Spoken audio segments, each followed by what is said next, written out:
Hey gang, today I want to relate a story about how Jimmy Page totally blew my mind, and I didn't appreciate it fully until much, much later. It all started out with Whole Lotta Love and a lick that was kind of like this.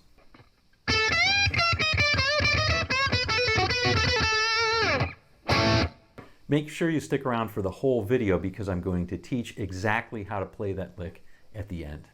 So here's the scene. I remember it distinctly. It was the summer between 5th and 6th grade, and I had never really listened to Led Zeppelin. I mean, not really. I listened to the Beatles, I listened to Paul McCartney, I listened to Elton John, I even listened to Glenn Campbell. Oh, and I listened to lots of The Who. And the truth be told, my dad had a bunch of these albums like the New York Philharmonic plays the great hits of the 1965 or something ridiculous like that. So I'd heard those and I was familiar with those sorts of tunes, but not Led Zeppelin. So I've been hearing a lot about them. So one day I went out and I spent 15 bucks, probably the biggest purchase of my life up to that time. And I bought Led Zeppelin 1 and Led Zeppelin 2. So I bought 2 albums in one day. I probably had to cut 5 lawns to get up the cash for that. Anyway, I'm sitting in my friend's basement. I brought both the albums over, and of course, my logical mind, I'm going to put on Led Zeppelin 2 first, right? Why not? First song, Whole Lotta Love. Holy moly, I never heard anything so heavy. I mean, I heard The Who before, but this was much heavier. Those drums, everything. And then it goes into that weird middle part, you know, where there's all this weird singing and echoing, and then it comes out of that. It comes out of it with Bonham's drums. And then we hear.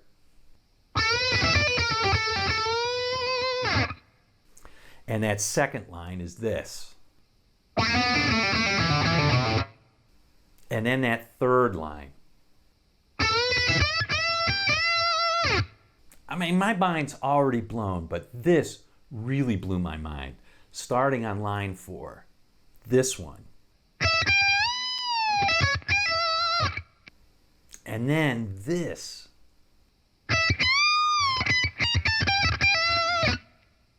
And finally this. I was just astounded. I didn't know what was going on. It was such a cool sound, and I understood things like the minor pentatonic, right? I understood.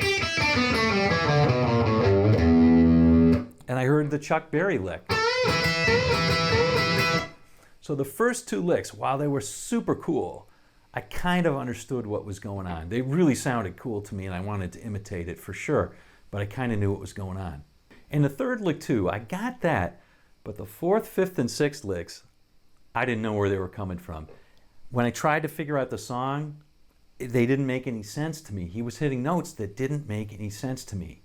In retrospect, right, I know all this stuff now about the major and minor pentatonics and stuff like that, and I know what he was doing.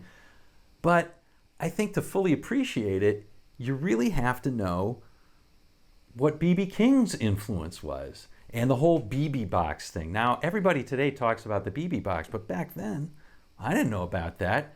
And there was no internet or anything like that. I didn't even know who B.B. King was. I'd never heard of him.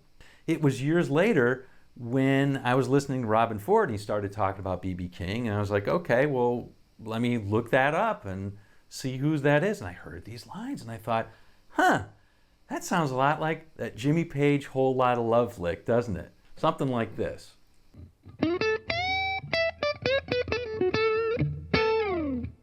But Jimmy supercharged that lick. Instead of playing like this, which is cool, he changed the sound.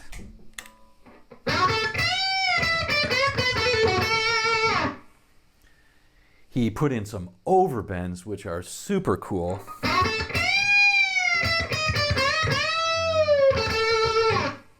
He added some chromatic notes.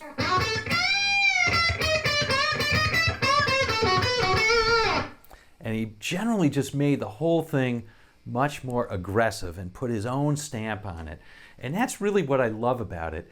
Even today, I love that solo even more than I did that first day that I heard it, with all those screaming lines in it and those aggressive influences and those weird notes that I now know where they came from and what they are.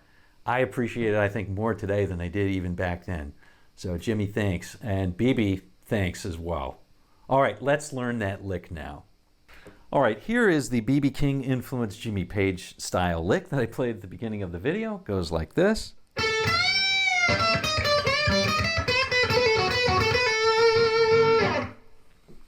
Let me play it nice and slow.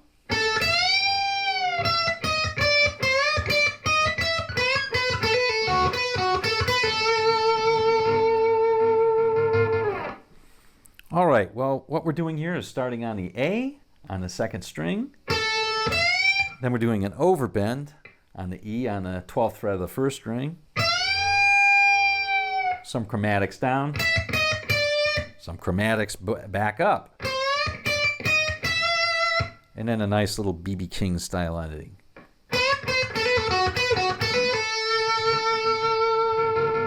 And some B.B. King style vibrato at the end too. All right, gang. Well, I hope you enjoyed this one. Leave your comments and suggestions below, and we will see you on down the road.